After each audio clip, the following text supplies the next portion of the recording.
Bonjour chers frères et sœurs. D'autres, mieux placés que moi, ont montré les liens entre la civilisation et la culture de l'Égypte antique avec l'Afrique noire. Moi-même, à mon humble niveau, j'ai eu à faire des vidéos dans ce sens-là, par des comparaisons culturelles. Les sandales du pharaon, les sandales du roi Akan, la chaise du pharaon, la chaise du roi Akan, etc. Ce matin, je voudrais montrer le lien entre le terme même de pharaon. Parce que le terme pharaon est une traduction, je pourrais dire, dans des langues indo-européennes, notamment grecques, du mot qui, chez les anciens Égyptiens, désigne le roi. Le roi lui-même a plusieurs noms en fait. Il a plusieurs titres. Mais l'un de ces titres, c'est pharaon. Mais en réalité, dans la langue des anciens Égyptiens, cela se disait phari. Ça ne se disait pas pharaon, comme en grec, mais ça se disait phari. Oui. Alors ceux qui vont me suivre, peut-être dans d'autres langues africaines, retrouveront cette racine de fa ou fari. C'est ainsi que chez des Akans, certains groupes en tout cas, le roi est appelé Famian ou Famien. Chez certains groupes baoulés, comme chez certains Agnis. Par exemple, les Agnis de l'Indénié, d'une Dénia, le roi est appelé Famian. Mais que veut dire Famian ou Fa? Parce que dans Famian, il y a deux, je peux dire, il y a deux réalités accolées. Vous avez Fa, qui veut dire communauté, mais qui veut dire aussi communauté de guerriers. Ça veut dire communauté de guerriers. C'est pour ça que chez certains groupes lagunaires, Akan lagunaire notamment de Côte d'Ivoire, la danse guerrière est appelée Afatue. Vous voyez? Afatue, c'est-à-dire c'est la danse des guerriers, de la communauté des guerriers. Donc, Famia, Mia, ça veut dire maître. Maître de la communauté des guerriers. Maître des guerriers. Vous voyez? C'est de là que vient Fari. Donc, le terme de Fari qu'on retrouve dans l'ancien égyptien, dans l'Égypte antique, on le retrouve à travers des mots, des termes qui désignent la réalité royale chez des peuples Akans. Donc, le roi, en fait, il est le maître d'une communauté de gens qui sont des guerriers. Et cette même racine de Fa, on la retrouve dans le mot fanté. Les fantés, ce sont... Bon, il y a plusieurs sous-groupes de fantis. Hein. Ils sont, disons, sur le littoral de la République du Ghana actuelle. Vous voyez? Notamment les régions de Cape Coast, Mankesem, etc. Oui. Ils sont dans la zone que, dans la structure administrative du Ghana actuel, on appelle Central Region. Central Region. Oui. Voilà. Fanté, cela veut dire quoi? Fa, c'est un titre royal. Ça désigne le roi. Mais aussi, c'est un titre de noblesse. Parce que le roi est le noble par excellence. Donc, fanté, c'est-à-dire comprendre la royauté. Comprendre la royauté. Vous voyez?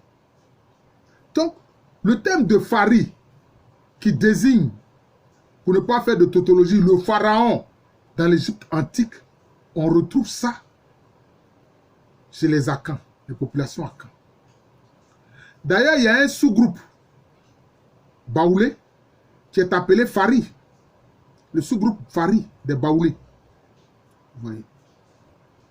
Mais sans doute, aujourd'hui, quand vous allez interroger les traditions, ils vont donner une explication qui n'est pas ça. Parce que quelquefois, la langue que nous parlons actuellement a subi tellement de modifications que les mots peuvent s'éloigner de leur sens antérieur. Vous voyez. C'est ça. C'est ça. Donc, Fa, ça désigne une communauté.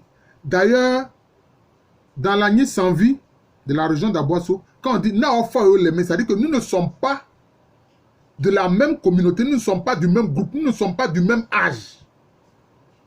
Vous voyez, nous ne sommes pas du même âge. Ouais. Donc, à travers des expressions, on peut comprendre ce à quoi renvoie le nom de Pharaon, Fari. Ouais. C'est ça. Le Pharaon, c'est le titre royal, mais ça vient de Fari, comme c'est dit. Cela se disait en égyptien assis. Voilà.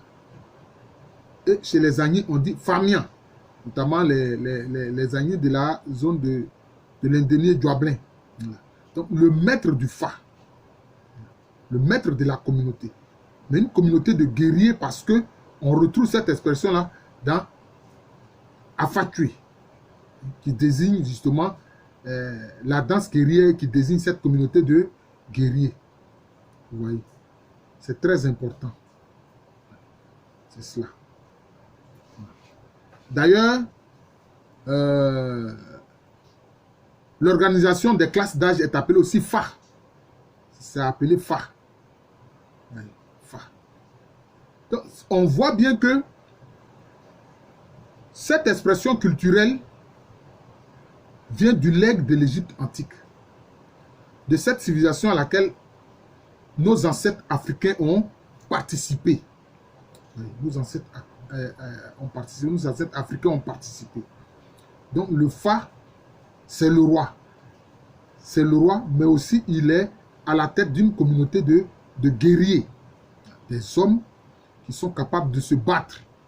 C'est ça. Et comme je l'ai dit, il y a les Baoulé Fari de la région de Boaké. D'ailleurs, ils font partie anciennement je peux dire, du sous-groupe des Farfoué, de l'ensemble Farfoué. Donc, vous voyez encore Farfoué. Voilà. C'est-à-dire, donc, ceux qui sont quoi? Ceux qui sont rois. Oui. Parce que la racine Fa, ça désigne la royauté. Ça désigne l'idée de royauté, l'idée de communauté, l'idée aussi de communauté de guerriers. Vous voyez. C'est très important. C'est très important. Je vous remercie. Je suis le professeur Alou Kwame René. À partir de ma petite contribution, je montre justement les liens culturels entre l'Égypte antique et puis l'Afrique noire. Tout ça, je peux dire, dans le sillage, dans le sillon tracé par le très vénéré professeur Cheikh Anta Diop et tous ceux qui ont suivi ce chemin de lumière qu'il a tracé. Je pense aussi au professeur Théophile Obenga, à d'autres, comme le professeur Kovi Rekmire, à Dibombari, etc. Voilà. Moi, je fais aussi à mon niveau ma petite contribution pour dire, montrer ces liens entre l'Égypte pharaonique et l'Afrique noire à travers la culture. Cela se voit. Je ferai aussi dans ce sens une vidéo sur les noms. Les noms.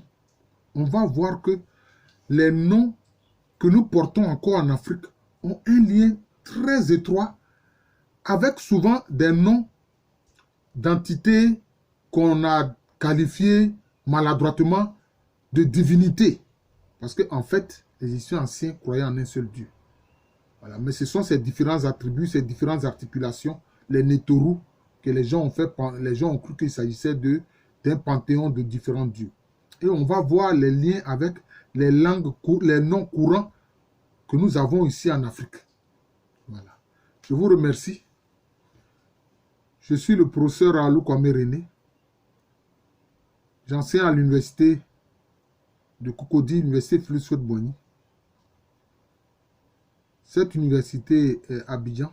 Abidjan, c'est une ville de la Côte d'Ivoire, un pays situé en Afrique de l'Ouest. Merci encore et bonne journée à tous.